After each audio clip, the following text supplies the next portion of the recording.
ඈත පිටිසර ගම්මානයක ජීවත් වුණා අප්පුහාමි කියලා මිනිස්සෙක්.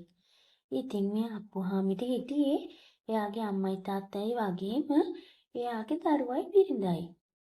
ඉතින් මේ අප්පුහාමිට වගේම එයාගේ බිරිඳටයි අප්පුහාමිගේ අම්මයි තාත්තයි ලොකු බරක් වෙලයි තිබුණේ. මහත්තයා මං ඔයාගෙන් දෙයක් අහන්නම්. හැබැයි මොකුත් හිතන්න එපා. හරි අහන්නකෝ. අපිට තියෙන්නේ පොඩි ගෙයයි. වියදමත් එන්නෙම වැඩි. ආදායමේ නම් කිසි වෙනසක් නැහැ. ඒ නිසා ඒකට මට දැන් මොනවද කරන්න කියන්නේ? මම මේ කියන්න හැදුවේ ඔයාගේ අම්මවයි තාත්තවයි වැඩිහිටි නිවාසයකට ගෙනihin දැම්මොත්. එතකොට අපේ වියදමත් ටිකක් අඩු වෙයිනේ. අනිත් එක එයාලට පාළුවකුත් නැහනේ. මොකද කිව්වොත් එයාලගේ වයසේ වැඩිහිටියෝ ඒ වැඩිහිටි නිවාසවල ඉන්නවනේ. එතකොට එයාලට වේලාව යන එක තේරෙන්නේ නැහැ. ඔයා කියන දේත් ඇත්ත. මාත් එහෙම තමයි හිතුවේ. ඒත් අම්මයි තාත්තයි මොනවා කියයිද කියලා දන්නේ නැහැ. එයාලා මුකුත් හිතන එකක් නැහැ. ඔයා ගිහින් අහන්නකෝ. ටික දවසකට සැරයක් බලන්න එන්නම්. ඔයාලා හොඳට බලා ගන්නම් කියලා බලන්නකෝ. හරි කමක් නැහැ. මං දැම්ම ගිහින් අහන්නම්කෝ. ඉතින් අප්පුහාමි එයාගේ අම්මවයි තාත්තවයි බලන්න ගියා. අම්මේ තාත්තේ ඔයාලට මෙහි පාළුවේ නේද? නෑනේ පුතේ. අපිට මෙහි කිසි පාළුවක් නැහැ. අපිට අපේ මිනිබිරි ඉන්නවනේ. ඒත් එක්ක ශ්‍රී කරනකොට අපිට වෙලාව යනවා තේරෙන්නේ නැහැ. ලබන අවුරුද්දේ අපි ඉස්කෝලේට ඇතුල් කරනවා. උදේට ඉස්කෝලේ ගියාම හවස තමයි ගෙදර ඉන්නේ. එතකොට ඔයාලට පාළුවක් ගන්නවනේ. හරි පුතේ. දැන් ඒකට මොනවද කරන්න කියන්නේ? තාත්තේ මේ මන් දෙයක් කියන්නම් ඒත් වැරදියට හිතන්න එපා. කියන්න අපුද කියන්නකෝ පුතේ.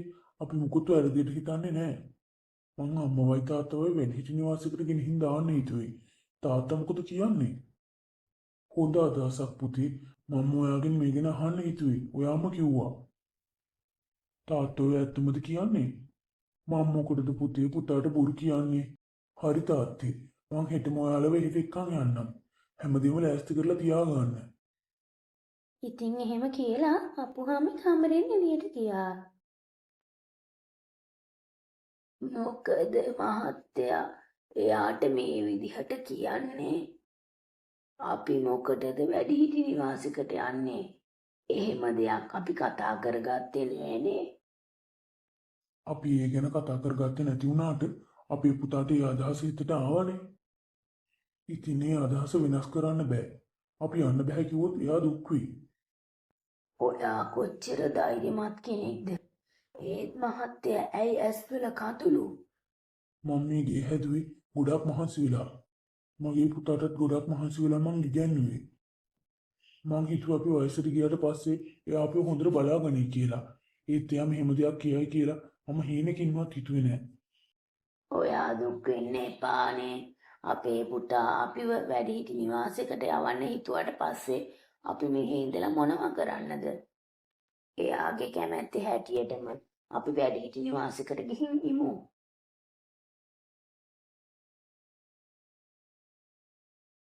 අම්මේ තාත්තේ ලෑස්ති වුණාද? ඕ පුතේ අපි දෙන්නම ලෑස්ති වෙලා ඉන්නේ. අපි දැන් යමු පුතේ. ඉතින් එයාලා හැමෝම වැඩිහිටි නිවාසයට යන්න පිටත් වුණා. තාත්තේ මම එයාත් එක්ක කතා කළා. තාත්තයි අම්මයි දැන් ඇතුළට යන්න. ලබන සති අපි තුන්දෙනා ඇවිත් තාත්තලව බලන්නම්. ඇයි පුතේ ඇතුළට එන්නේ නැද්ද ඔයා? මම මොකටද තාත්තේ ඇතුළට එන්නේ? මම ඔක්කොම කතා කරලා ඉවරයි. ඇතුළට ඇවිත් මම මොනව කරන්නද? මට ටිකක් බයයි වගේ පුතේ. මොකද තාත්තේ පොඩි ළමයෙක් වගේ මේක ඉස්කෝලයක් නෙවෙයිනේ. තුන්වෙනිම කාලා සතුටින් ඉන්න. හරි පුතේ එහෙනම් පුතා යන්න. ඉතින් අප්පුහාමි එතනින් පිටත් වෙලා ගියා. ඇයි මහත්තයා ඇස්වල කඳුළු? මේ වගේ පුතෙක් වැදුවා කියලා දුක් වෙනවද?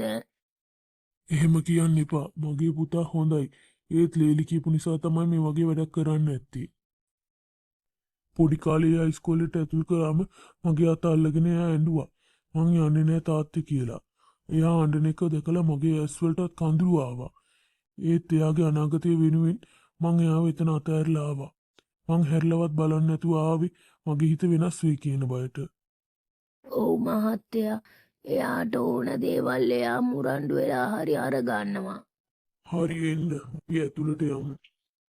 ඉතින් ටික දවසකින්ම අප්පුහාමිගේ අම්මයි තාත්තයි ඒ වැඩිහිටි නිවාසයට හුරු වුණා. ඉතින් දවසක් මොකද මාතුන් කවුරු වෙනකන්ද බලන් ඉන්නේ? මගේ පුතාව දැකලා ගොඩක් කල් එයා එනවද කියලා බලන් ඉන්නේ. මගේ පුතත් ඇවිල්ලා දැන් ගොඩක් කල් වෙනවා. මාත් බලාගෙන ඉන්නේ යාලා එනකන්. අපි බලාගෙන තමයි ඉන්න වෙන්නේ. එයාලා කවදාවත් අපිව බලන්න එන්නේ නෑ. ඇයි මේ විදිහට කියන්නේ? එහෙම දෙයක් නෑ. හරි, ඔයා මට කියන්නකෝ ඔයාගේ පුතා ඔයාව දාලා ගිහිල්ලා කොච්චර කල්ද කියලා? මාසයක් වෙනවා. දැන්වත් තේරුම් ගන්න. එයාලා අපිව බලා ගන්නව නම් එයාලගේ ගෙදරම තියා ගන්නවා. වැඩිහිටි නිවාසයට ගෙනත් දානවා කියන්නේ ඒකේ තේරුම මොකද්ද? ඔයා කියන දේත් ඇත්ත. ඇයි ඒත් මෙයාලා මේ විදිහට වෙනස් වෙන්නේ? ඒක තමයි මේ ලෝකේ හැටි. අපේ ජීවිතේ මේ වගේ අපිව මහපාරට ගෙනත් දාන්නේ වෙන කවුරුවත් නෙවෙයි. අපි වදාපු අපේම දරුවෝ. අපේ දරුවෝ එයාලා හම්බ කරලා ඉස්සරහට ආවට පස්සේ අපි එයාලව හදන්න මහන්සි වුණේ කියලා අමතක කරනවා. අපි ගැන එයාලා හිතලා බලන්නේවත් නැහැ. තාත්තේ ඇයි තාම ආච්චිසියේ ආවේ නැත්තේ? මට එයාලව ගොඩාක් මතක් වෙනවා. මට එයාලව බලන්න ඕන. හරි, මං ඔයාව හෙටම එක්කන් යන්නම්කෝ. එතකොට අප්පුහාමිගේ යාළුවා වෙන කමල් අප්පුහාමිව බලන්න ගෙදර ආවා. අප්පුහාමි, ඔයා හොඳින්ද? අම්මලා තාත්තලා එහෙම කොහොමද? දැන් එයාලා කොහෙද? මං එයාලා වැඩිහිටි නිවාසයකට ඇතුල් කළා. සල්ලි ගොඩක් වියදම් වෙනවා. එයාලා හිටියොත් මගේ වියදම් අඩු වෙයි. ඒ හින්දා මං එයාලා වෙහෙකින් දැම්මේ. ඔයාට මොලයක් නැද්ද? ඔයාගේ අම්මයි තාත්තයි ඔයාව හදා වඩාගෙන කොච්චර මහන්සි වුණාද කියලා දන්නවද? මං ඕනකමට කළේ නෑ. වියදම් වැඩි නිසායි මං මේ විදිහ දෙයක් කළේ. ඒ වුණාට එයාලා ඔයාට හිම දෙයක් කළේ නෑනේ. ඔයාව දාලා ගියේ නෑනේ. ඔයාගේ අම්මයි තාත්තයි කොච්චර දුක් විඳලා ඔයාව හදා වඩා ගත්තද කියලා ඔයාට අමතක වුණාට මට නම් අමතක නෑ. මම පොඩි කාලේ හොඳට දැකලා තියෙනවා. ඔයාගේ තාත්තට අසනීප වුණත් එයා වැඩට යනවා ඒ ඔයා වෙනුවෙන්. ඒ වෙනුවෙන් ඔයා මොනවද කළේ? හරිනම් එයාලා ඔයා තමයි හොඳට බලා ගන්න ඕනේ. මේ වයසේ එයාලව එහෙට ගිහින් දැම්මනේ. අපේ අම්මලා තාත්තලව අපි වයසට ගියාම අපේ දරුවෝ වගේ අපි හොඳට බලා ගන්න ඕන. සල්ලි නැති වුණොත් අපෝ හම්බ කරගන්න පුළුවන්. ඒ වුණාට දෙමව්පිය නැති වුණොත් එයාලා අපෝ ගන්න බෑ. ඔයා විතරක් නෙවෙයි මේ ලෝකෙින ගොඩක් අය එහෙම තමයි හිතන්නේ. මට සමාව වෙන්න. මං හෙටම ගිහින් එයාලව එක්කන් එන්නම්. ඔයා සමාවිල්ලන්න ඕන මගෙන් නෙවෙයි. ඔයාගේ අම්මගෙනුයි තාත්තගෙනුයි. මං කිව්වේ ඔයාට ඔයාගේ අම්මයි තාත්තයි ඔයාව හදන්න දුක් විඳපු හැටි ගැන. මුලින්ම ගිහින් එයාලව එක්කන් එන්න. ඉතින් ඊළඟ දවසේ උදේම අප්පුහාමි ඒ වැඩිහිටි නිවාසයට ගියා.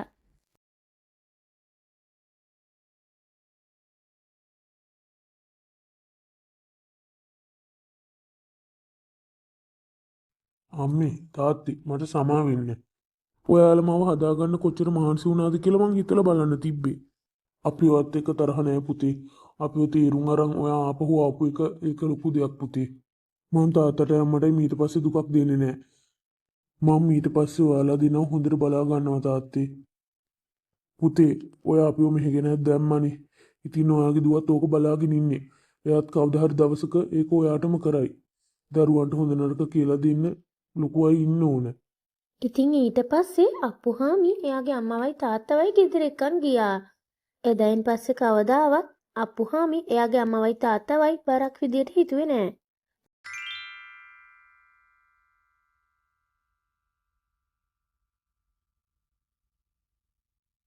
ඔයාලා අපේ කතාවට කැමති නම් වීඩියෝ එකට ලයික් එකක් දාන්න. ඉදිරියට මේ වගේ කතා නරඹන්න අපේ channel එක subscribe කරලා bell icon එකත් press කරන්න.